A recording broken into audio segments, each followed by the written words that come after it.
नमस्कार। आज हम करीब से देख रहे हैं त्रिवेणी टर्बाइन लिमिटेड यानी ट्राई टर्बाइन के शेयर को। जी। हमारे पास कंपनी के जो लेटेस्ट तिमाही नतीजे हैं, कुछ एनालिस्ट रिपोर्ट्स हैं और थोड़े तकनीकी चार्ट्स भी हैं। बिल्कुल। तो कोशिश रहेगी कि इन सब दस्तावेजों से जो जरूरी जानकारी है उसे निकालकर एक साफ तस्वीर पेश की जाए। हाँ, मतलब मकसद यही है कि त्रिवेणी टर्बाइन की जो Q1 परफॉर्मेंस रही है, शेयर में जो उतार चढ़ाव आया, मार्केट एक्सपर्ट्स क्या सोच रहे हैं और आगे क्या हो सकता है, हाँ। इस सबको थोड़ा आसान भाषा में समझें। इन आंकड़ों के पीछे की कहानी क्या है वो देखें। अच्छा, तो चलिए शुरू करते हैं फिर। पहली नजर में ही मुझे तो थोड़ा विरोधाभास सा दिख रहा है। कैसा? मतलब एक तरफ तो तिमाही नतीजे हैं जो उम्मीद से कमजोर लग रहे हैं और दूसरी तरफ कंपनी के पास रिकॉर्ड ऑर्डर बुक है। हाँ। अब तक की सबसे बड़ी। हाँ, ये बिल्कुल सही पॉइंट है। ये थोड़ा उलझाने वाला है ना। बिल्कुल। तो पहले नतीजों पर ही आते हैं। जो अप्रैल से जून 2025 की पहली तिमाही रही, वो उम्मीदों के मुताबिक नहीं थी। कंपनी की जो कमाई है, मतलब रेवेन्यू, वो पिछले साल के इसी तिमाही से करीब 20% घटकर 371.3 करोड़ रह गया। 20%? ये तो काफी बड़ी गिरावट है। इसकी वजह क्या बताई गई है कुछ? जी, कंपनी का कहना है कि एक तो काम पूरा होने की रफ्तार, मतलब एग्जीक्यूशन स्पीड, थोड़ी धीमी रही। और दूसरा कुछ इंटरनेशनल टेंशन्स, मतलब भू राजनीतिक तनाव की वजह से माल भेजने में, डिस्पैच में देरी हुई। अच्छा। और इसी का असर फिर मुनाफे पर भी दिखा। टैक्स के बाद का मुनाफा, PAT जिसे कहते हैं, वो भी लगभग 20% ही गिरा है, 64.4 करोड़ पर आ गया। लेकिन इस गिरावट के बीच भी एक दिलचस्प बात है शायद। मैंने पढ़ा कि ऑपरेटिंग मार्जिन सुधरा है। हाँ, बिल्कुल सही पकड़ा आपने। ईबिटा मार्जिन, जो कंपनी के ऑपरेशनल प्रॉफिट को दिखाता है, वो असल में सुधर कर 25.8% हो गया। अच्छा। ये पिछले साल के मुकाबले 100 बेसिस पॉइंट्स, यानी पूरे 1% की बढ़त है। तो ये दिखाता है कि भले ही बिक्री कम हुई, कंपनी ने अपने खर्चों पर थोड़ी लगाम कसी है या फिर मिक्स बेहतर रहा है। तो कमाई गिरी लेकिन मार्जिन सुधरा, ये वाकई दिलचस्प है। पर फिर वो रिकॉर्ड ऑर्डर बुक वाली बात, उस पर आते हैं। हाँ, ये कहानी का दूसरा और शायद ज्यादा पॉजिटिव पहलू है। इन कमजोर नतीजों के बावजूद कंपनी के पास, जैसा आपने कहा, रिकॉर्ड ऑर्डर हैं, करीब 20.74 बिलियन, मतलब लगभग 2074 करोड़ रुपए के। जबरदस्त। और ये पिछले साल से 20% ज्यादा है। ये तो बहुत बड़ी रकम है। लेकिन क्या ये सारे ऑर्डर्स एक जैसे हैं? मतलब घरेलू और एक्सपोर्ट्स का क्या सीन है? नहीं, यहीं पर एक पेच है। जो घरेलू ऑर्डर्स हैं भारत से मिले हुए, वो तो 32% बढ़े हैं। ये बहुत अच्छा संकेत है। हाँ, ये तो बढ़िया है। लेकिन जो निर्यात वाले ऑर्डर्स हैं, मतलब विदेश से मिलने वाले, वो 40% कम हो गए। ओह, 40%? ये तो काफी ज्यादा गिरावट है एक्सपोर्ट्स में।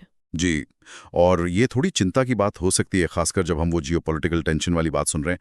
हालांकि मैनेजमेंट का कहना है कि ओवरऑल ऑर्डर बुक इतनी मजबूत है कि वो इस वित्त वर्ष FY26 में ग्रोथ की राह पर वापस आ जाएंगे। मैनेजमेंट तो कॉन्फिडेंट है, लेकिन मार्केट ने तो नतीजों पर सीधा सीधा रिएक्शन दिया। 5 अगस्त को शेयर करीब 7% नीचे आ गया, 597 रुपए पर। बिल्कुल। ये अपने 52 हफ्ते के हाई जो 885 रुपए था, उससे तो काफी नीचे है। सही कहा। और यहीं पर, जैसा आपने शुरू में कहा था, विरोधाभास और गहरा होता है। एनालिस्ट क्या कह रहे हैं वो देखिए। हाँ, क्या कह रहे हैं एनालिस्ट्स?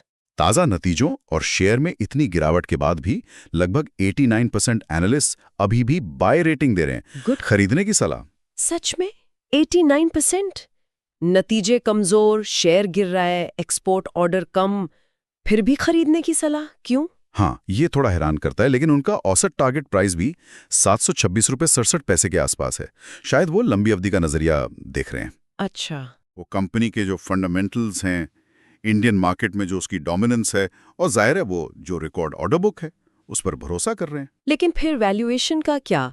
शेयर महंगा तो नहीं? देखें, ये एक अहम सवाल है।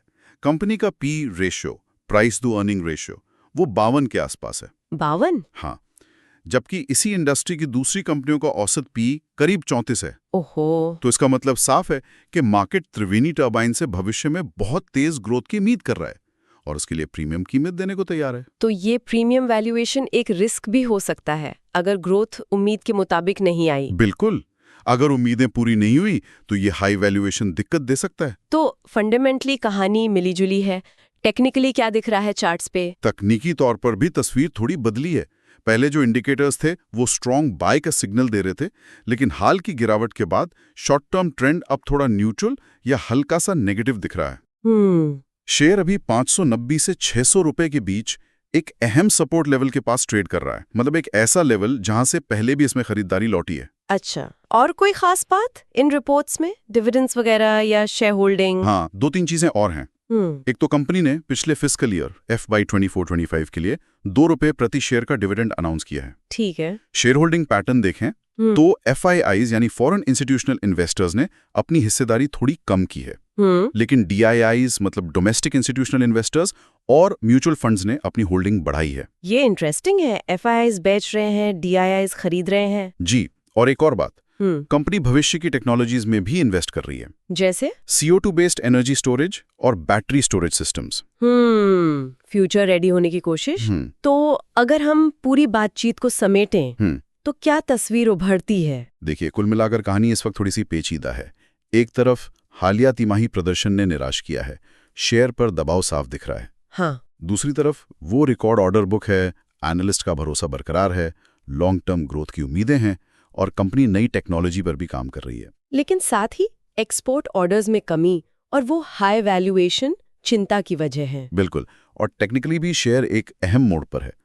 तो यहाँ एक बड़ा सवाल यही है कि क्या ये जबरदस्त ऑर्डर बुक और मैनेजमेंट के कॉस्ट कंट्रोल वाले कदम एक्सपोर्ट में आई कमी और बाहरी अनिश्चितताओं के असर को कम कर पाएंगे? और क्या ये प्रीमियम वैल्यूएशन इन चुनौतियों के बावजूद जायज है? सही, इसी पर आगे नजर रखनी होगी। ये देखना दिलचस्प होगा कि आने वाली तिमाहियों में कंपनी कैसे परफॉर्म करती है। बिल्कुल।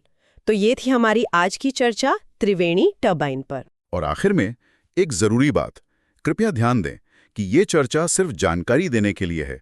इसे किसी भी तरह की इन्वेस्टमेंट एडवाइस यानी निवेश सलाह न माना जाए। शेयर बाजार में निवेश करना जोखिम भरा होता है। हाँ, कोई भी निवेश करने से पहले अपनी रिसर्च जरूर करें या किसी सर्टिफाइड फाइनेंशियल एडवाइजर से सलाह लें।